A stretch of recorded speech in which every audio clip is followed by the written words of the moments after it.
Bonjour à tous et bienvenue sur Aqualogique TV. En matière d'assainissement non collectif, en France, nous pouvons distinguer trois grandes familles. La famille des assainissements conventionnels, les fosses septiques toutes eaux, les bacs à graisse, épandages et filtres à sable.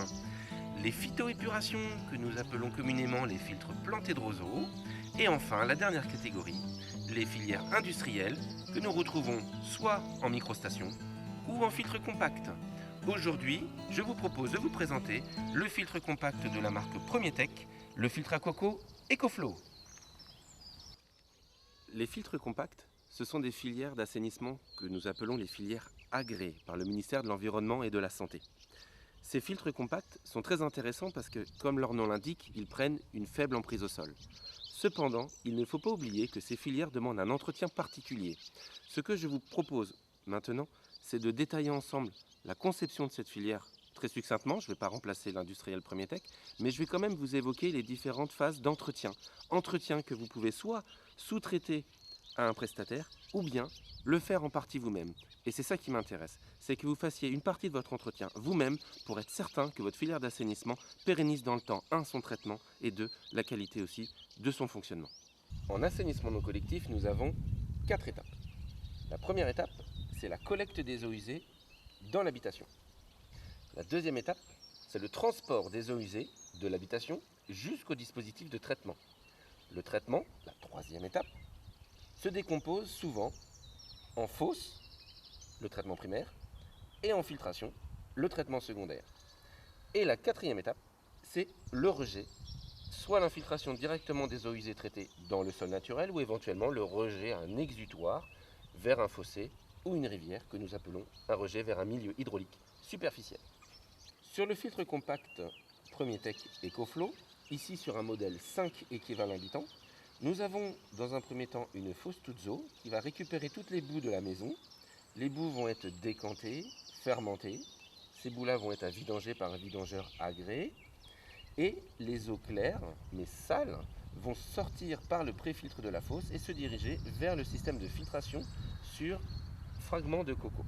La configuration de ce modèle est exactement comme dans la brochure, ce qu'on appelle le filtre en pack. Nous avons la fosse et le filtre qui sont joints.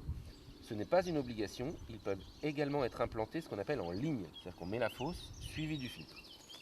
Donc le modèle d'aujourd'hui, c'est exactement le modèle de la brochure. Nous pouvons distinguer deux sortes de sorties de traitement, soit des sorties basses, soit des sorties hautes. Alors ça dépend de la configuration de votre terrain, si vous avez de la pente ou pas. Dans notre cas, nous avons de la pente, donc nous sommes en sortie basse. Nous verrons ultérieurement un autre produit avec une sortie haute. Ce sera l'occasion de faire un autre tuto. La première trappe que je viens de déverrouiller, c'est l'accès pour la vidange de la fosse. Donc c'est pas très appétissant au premier abord, mais visuellement, il faut vérifier que vous avez bien le chapeau de fosse qui soit présent, c'est-à-dire la flottaison des graisses, et les boues, quant à elles, se retrouvent décantées dans le fond de cuve, donc on ne les voit pas là. Par contre, ce qui est important de vérifier, c'est au niveau de l'arrivée de l'entrée de fosse là, vous avez un petit orifice qui nous permet de vérifier que vous n'avez pas une accumulation de papier toilette ou de serviettes hygiéniques, de lingettes qui viennent obstruer l'entrée de fosse. Souvent, quand l'usager nous appelle en nous disant que la fosse est bouchée, c'est pas qu'elle est pleine, c'est malheureusement souvent le cas d'une accumulation de papier à cet emplacement-là du coude plongeant. La deuxième trappe de la fosse, c'est la sortie de fosse, que l'on appelle également le pré-filtre. Vous voyez bien que l'eau est beaucoup plus claire, les boues sont retenues à l'intérieur de la cuve, donc là c'est uniquement le pré-filtre qui va permettre d'évacuer l'eau dépourvue de matière vers le système de filtration. Cet ouvrage que l'on appelle le pré-filtre est à nettoyer au minimum 2 voire 3 fois par an. Comment faire? Le système Premier Tech est assez ingénieux car vous avez directement un raccord ici de jardinage où vous branchez votre tuyau de jardin et une fois allumé, vous retirez ici la languette et vous montez cette tirette. Et là vous avez un petit dispositif qui vient racler l'intérieur du pré-filtre pour décoller les éventuelles boues qui se seraient infiltrées dans les fentes. Pensez bien, une fois que c'est fini, à venir reclipser votre manette pour éviter que celle-ci remonte avec la pression de l'eau. De manière générale, le pré-filtre de la fosse doit tout le temps rester propre et surtout, pensez bien à venir refermer les couvercles qui doivent être verrouillés. Donc sur l'entretien et la vérification du fonctionnement du filtre à coco, l'EcoFlow, Vous avez ici le système de ventilation. Donc, le système de ventilation doit être nettoyé. Vous ne devez pas avoir de petits cailloux, de feuilles mortes ou quoi que ce soit parce que c'est la prise d'air du filtre. Donc vous pouvez dévisser ici, retirer l'opercule et vous avez accès directement au-dessous du couvercle. Alors le point de contrôle sur cet ouvrage, c'est vérifier que la bascule de loger se fasse bien, qu'il soit dans un état de propreté satisfaisant. Comme précisé tout à l'heure, ce modèle est une sortie basse. L'orifice que vous avez là est l'orifice pour mettre une pompe de relevage pour faire une sortie haute, ce qui n'est pas le cas sur ce modèle-là. Vous avez directement la filtration qui se fait dans le fragment de coco.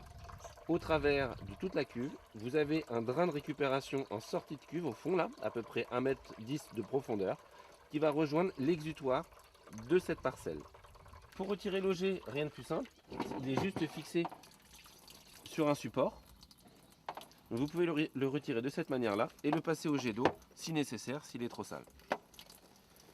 Ensuite, vous avez le tapis répartiteur. Vous en avez deux, un à droite, un à gauche. Le tapis répartiteur, il est juste posé également et vous pouvez le retirer tout simplement à la main. Et venir le nettoyer également si nécessaire. La partie importante sur le filtre à coco, c'est quand même la scarification de ce média. Il faut vérifier que les fragments de coco ne soient pas tassés, qu'ils soient bien aérés. L'aération du dispositif est primordiale dans la qualité du traitement. Le traitement de l'eau se fait toujours avec de l'oxygène. Si le fragment de coco est complètement colmaté, vous allez avoir un flaquage d'eau.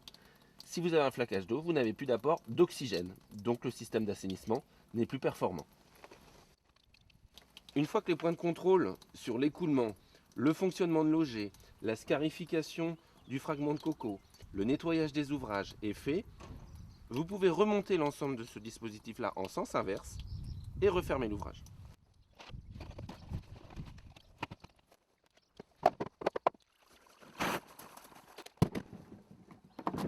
J'espère que cela vous a été utile et je vous dis à bientôt sur Ecologic TV pour un nouveau tuto.